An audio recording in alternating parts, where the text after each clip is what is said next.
अब अगर अदालतें भी ऐसे ही फैसले देंगी, मुझे उम्मीद है कि नहीं होगा, लेकिन अगर हो गया तो इस मुल्क में मेरे लिए बचा क्या है? कुछ चीज बची है जिस पे हम कहें कि हमें गर्व है अपने मुल्क पर? आज हम वाकई ये कहते हैं कि आज हम अपने शायद गलती की थी।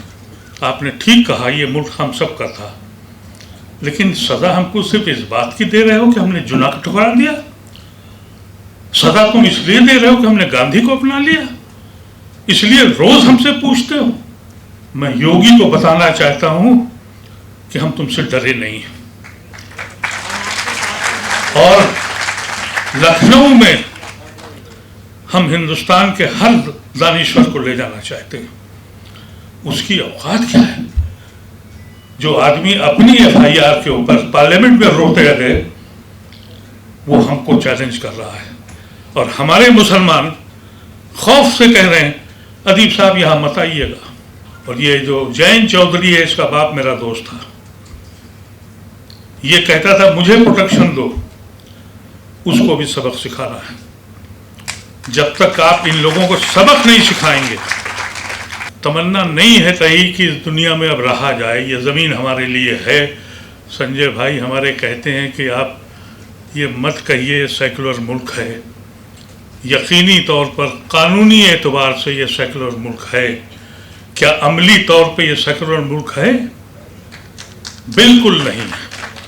आज की उम्र में आजाद पहुँच के रोज़ मुझको कहना पड़ता है, साबित करना पड़ता है कि मैं देशद्रोही नहीं। ये सितम है हमारे ऊपर जब हम पे इल्ज़ाम लगता है।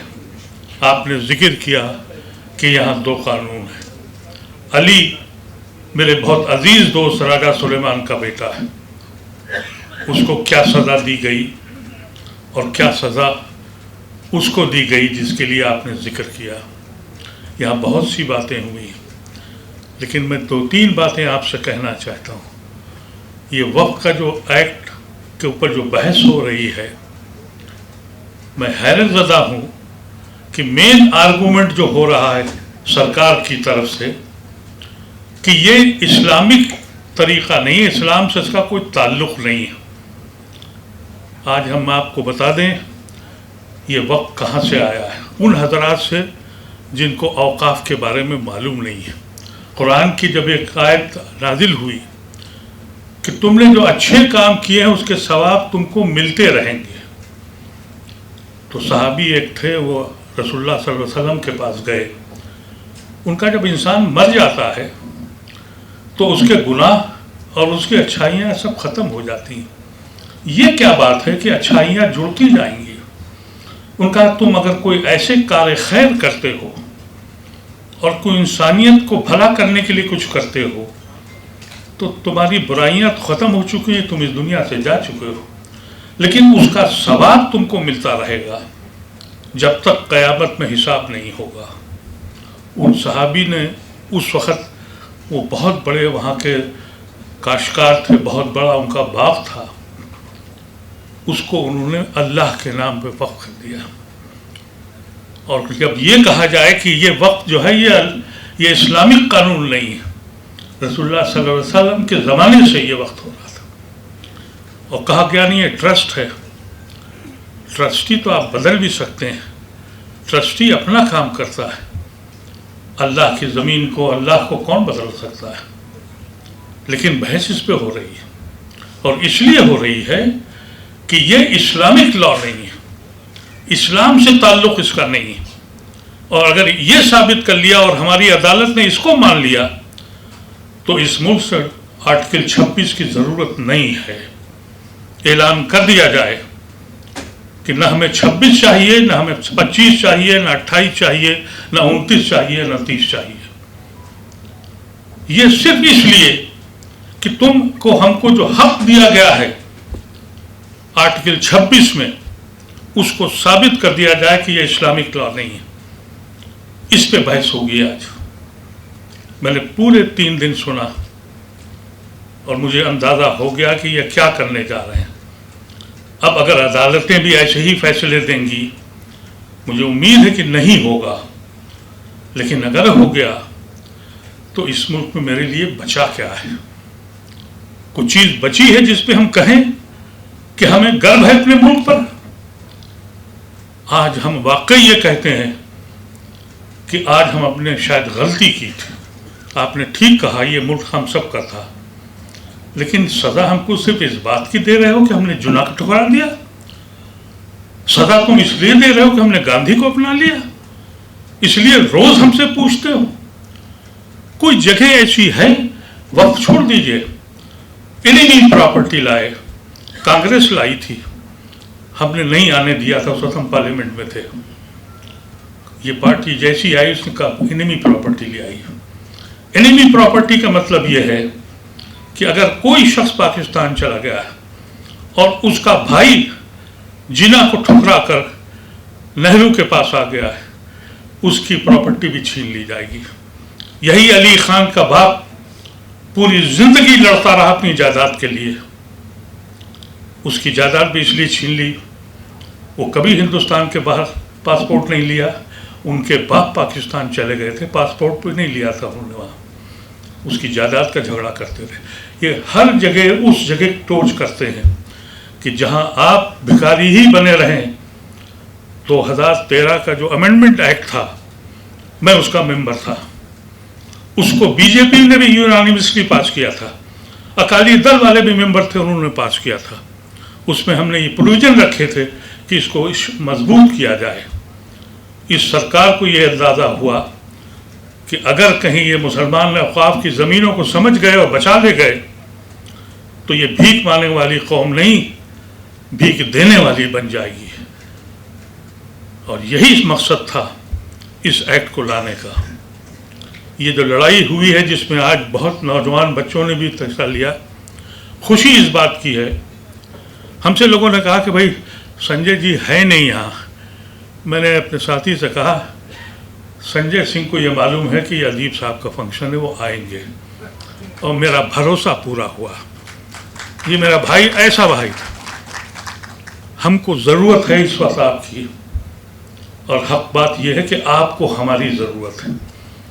आप भी उतने ही देशद्रोही जितने मोहम्मद अदीब हैं, आप उतने ही देशद्रोही हैं। तो ये अमल करना है। अगर फर्ज कीजिए ये एक्ट अगर स्टे नहीं मिलता है, हमारे भाई जावेद ने कहा इलाहाबाद बिहार में हमको अपनी क़ुव्वत दिखानी है। हम लोगों ने यह फैसला किया है, हमारी दोनों ऑर्गेनाइजेशन में, हम महीनों महीनों वहाँ लगाएंगे, घर घर जाएंगे। आप जितने हजरात हैं अमल करिएगा, सिर्फ घर में बैठ के मातम मत करिए, बोलना सीखिए। मेरी सेहत को देखिए, मेरी उम्र को देखिए। 3 मुकदमे मेरे ऊपर चल रहे हैं, और 3 मुकदमे 2 तो वापस हो गए हैं, एक अभी भी है। इसलिए कि तय कर लिया है कि अगर मेरी ज़िंदगी की आखिरी सांसें तिहाड़ जेल में गुजरनी है तो गुजारूंगा। ये फैसला आपको करना पड़ेगा, और सिर्फ बैठ के नहीं बैठना पड़ेगा। और वो सारे लोग जिन्होंने मोदी की हिमायत की है, उन सारी जमातों के खिलाफ एक मुहाज आपको चलाना पड़ेगा, अपनी हैसियत को बनाना पड़ेगा। हमारी हैसियत यह है कि हमने अपने को बांट लिया, कभी मसलक में, कभी बिरादरी में, कभी अशराफ में, कभी इर्रेलेवेंट कम्युनिटी हो गए। मेरे दोस्त दया सिंह बैठे हैं, इन्होंने हमको मालूम है जब कुछ गुड़गांव में नमाज नहीं पढ़ने दी गई तो दया सिंह भाई आए, उनका गुरुद्वारे के दरवाजे का खोल दिए, नमाज यहाँ पढ़ो। ऐसे लोग यहाँ बैठे हुए, और हम लोग वहाँ गए, हमने वहाँ नमाज नहीं पढ़ी, शुक्रिया करने गए, हौसला दिया हमको। तो अभी ऐसे लोग हैं।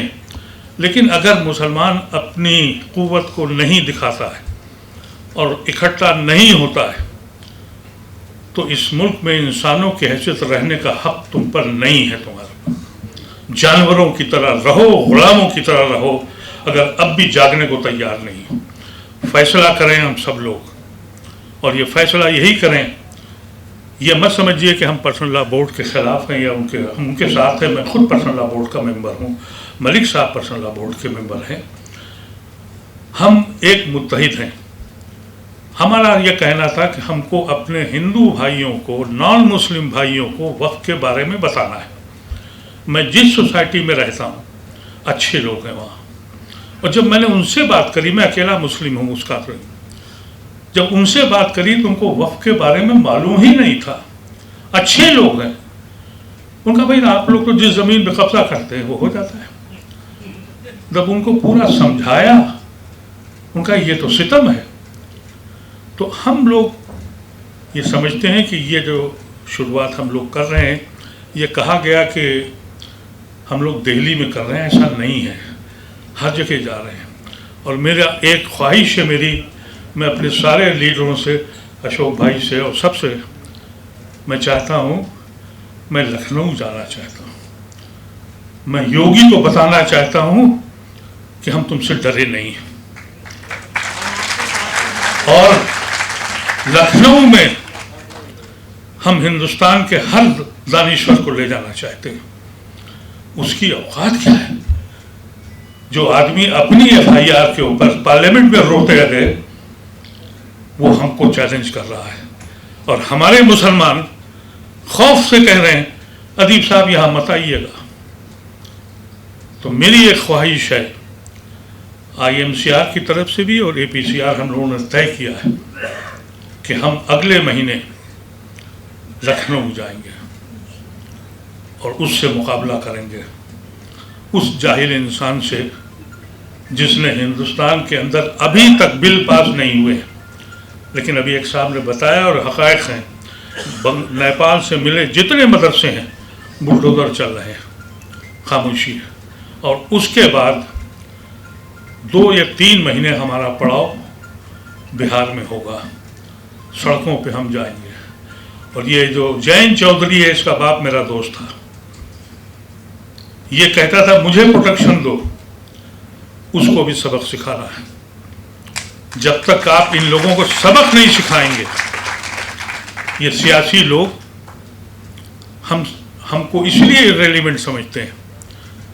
बहुत कम लोग ऐसे हैं जो मुसलमान का नाम ले लेते। बड़े बड़े लीडर जब हम पे सितम होता है तो कहते हैं माइनॉरिटीज़ के साथ बहुत कुछ हो रहा है। मुसलमान कहते हुए डर लगता है हमको। वो डरते हैं कि कहीं ऐसा ना हो कि हमारा हिंदू वोट चला जाए। एक तरह से अपनी हिंदू कम्युनिटी को बदनाम करते हैं। ये कहना चाहते हैं कि हिंदू कम्युनिटी कम्युनल है। 90-80% हिंदू जो है वो सेकुलर है, लेकिन नाम लेने से डरते हैं। इसलिए एक कुव्वत बन के दिखाना है। हम लोग जो भी कर रहे हैं, अदालत पे ज़रूर जाएंगे, लेकिन ये ना समझें कि अदालत का वो फैसला हम मान लेंगे जो हमने बाबरी मस्जिद पे मान लिया। अदालत का वो फैसला हम मान लेंगे जो हमने अलीगढ़ पे मान लिया था।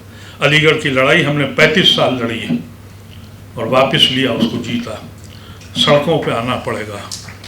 और ये चीज़ छोड़ जाइए कि हम सब रेजोल्यूशन पास करके हो जाएंगे। पर्सनल लॉ बोर्ड लड़ाई लड़ रहा है, हम उसके साथ हैं। पर्सनल लॉ बोर्ड की नुमाइंदगी हमारे मलिक साहब कर रहे हैं, ये वहाँ के एग्जीक्यूटिव के मेंबर भी हैं। लेकिन हमको ये कहा, हमने पर्सनल लॉ बोर्ड से ये कहा, कुछ लोग गलतफहमी कर रहे हैं कि हम पर्सनल लॉ बोर्ड के पैरेलल कोई तंजीम बना रहे हैं। तो सुन लें आप सब लोग, हम कोई पैरेलल तंजीम नहीं बना रहे हैं। पर्सनल लॉ बोर्ड शरीयत के तहफ़्फ़ुज़ के लिए बनी है। उनकी जिम्मेदारी है कि वो शरीयत को बचाएं, और मेरी जिम्मेदारी एज ए इंडियन, हिंदुस्तानी मुसलमान के, कि मैं अपने हिंदू भाइयों को बताऊं और उनके साथ मिलकर लड़ूं, जभी आपको कामयाबी होगी। इसलिए हम लोग उनके मीटिंगों में भी जाते हैं, उनको सपोर्ट भी करते हैं, लेकिन हम इसको हिंदू मुस्लिम मसला नहीं बनने देंगे जो बीजेपी चाहती है कि ये हिंदू मुस्लिम मसला नहीं है, ये संवैधानिक मसला है। और इसमें जैसे आप कैसे लोग मौजूद हैं, हमें मायूसी नहीं है। लेकिन एक बात समझ लें कि ये शुरुआत जो हम लोगों ने करी, इसमें दिक्कतें भी आई और आएंगी भी। लेकिन अगर हमने लखनऊ में एक बहुत बड़ा जलसा कर लिया और योगी ऐसे लोगों को बता दिया। यकीन कीजिएगा ये बड़े डरपोक लोग होते हैं। मैं आउट ऑफ कॉन्टेक्स्ट एक वाक़या संजय भाई को सुनाना चाह रहा हूँ। एक बड़े मशहूर लीडर थे बजरंग दल के और फैज़ाबाद के, आप जानते भी हैं उनको। वो पार्लियामेंट में हमसे बात नहीं होती थी। लखनऊ से हम आ रहे थे, उस वक्त हम भी एमपी थे, वो भी थे। एक ही कूपे मिल गया, तो कटियार नाम था। तो मैंने उनसे मजाक में कहा, विनय कटियार, मैंने कहा कटियार जी चलिए रात में अंताक्षरी होगी। उन्होंने मुझे देखा और उसके बाद कैबिन से बाहर निकल गए। अब जब मैं डिब्बे में गया था तो मैं देखा ब्लैक कैट, ये वो जन दसियों वहाँ पुलिस वाले, और जब ट्रेन चलने लगी तो मैं परेशान कि सामान उनका रखा और मैं कहा एमपी साहब कहाँ रह गए। जो टीटी आया मैंने उससे पूछा कि भाई ये एमपी साहब रह गए, तो उसने दरवाज़ा बंद करके कहा कि विनय कटियार ये कह रहे हैं कि मैं इनके साथ रात में नहीं रहूँगा। हिंदुस्तान का बजरंग दल का कायद मेरे सिर्फ इस जुमले पे कि रात को अंताक्षरी होगी। ये इतने पावरफुल लोग हैं, इतने लोग हैं। वीरा जी आ गई हैं, बहुत शुक्रिया। ये हमारी मेंबर ऑफ पार्लियामेंट हैं मुरादाबाद से और मेरे कहने पे पहुंच गई हैं। और इस वक्त मैं कंक्लूड कर रहा था लेकिन मैं अपनी बात ख़त्म कर रहा हूं और सिर्फ ये कहना चाहता हूं कि आप हम लोगों को के साथ रहेंगी। आपकी पार्टी रही है, हर पार्टी रही है, और हम इसीलिए चाहते थे कि आप भी तशरीफ़ लाएँ और ख़ासतौर से ख़वातीन का आना ज़रूरी है। ये जो हमारा प्रोग्राम हुआ है ये सिर्फ ये इसलिए है कि हम अपने भाइयों को बताना चाहते हैं कि ये शुरुआत है, इसको ख़त्म मत समझिएगा। ये न समझिएगा कि ये सिर्फ इसलिए किया गया है कि 150 लोग बैठ जाएं और बात कर लें। ये शुरुआत है उस वक्त तक जब तक कि इस जालिम हुकूमत को हटाया नहीं जाता, और इस जालिम हुकूमत को हटाने के लिए हमको एकजुट होना पड़ेगा।